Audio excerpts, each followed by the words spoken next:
We all know the Colts right now and the organization is not what it was with Peyton Manning. It wasn't what it was when Andrew Luck was there. And they thought that Anthony Richardson was the savior when they drafted him in the first round. Now, Pat McAfee coming out and taking shots at the Colts fans and the organization as a whole, he's not wrong. This is an organization run by a guy that had a drug problem. When you look at the Indianapolis Colts as a whole and what they did on Sunday, that was embarrassing. How do you play the New York Giants, who obviously have been the worst team in the NFL, and lay up a lousy goose egg? Now, I do believe their coach is one of the more underrated coaches in the NFL. Now, coaching has a lot to do with the NFL. I've said this. You can have the most talented team. Look at the New York Jets. If you don't have the right coach, you're not going to win. The Giants had no issues putting up points against the Indianapolis Colts. The Indianapolis Colts defensively absolutely fell apart. You look at what their defense has been in the last 3 seasons, it's completely fallen apart. And offensively, the team can't stay healthy. Anthony Richardson can't stay healthy.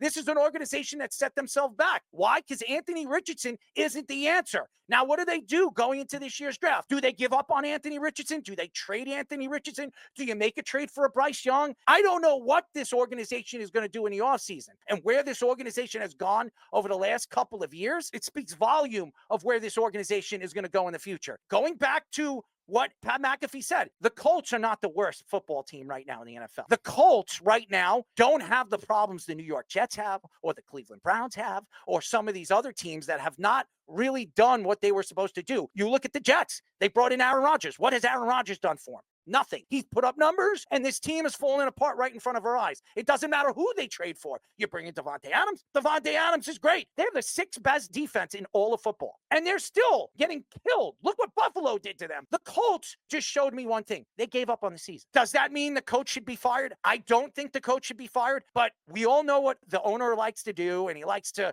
maneuver the team. It doesn't matter who the coach is and how long the coach is going to be there. If he's not Tony Dungy or if he's not one of those guys that he absolutely falls in love with, he's going to give up on him. So I wouldn't be surprised if they fire their coach at the end of the season.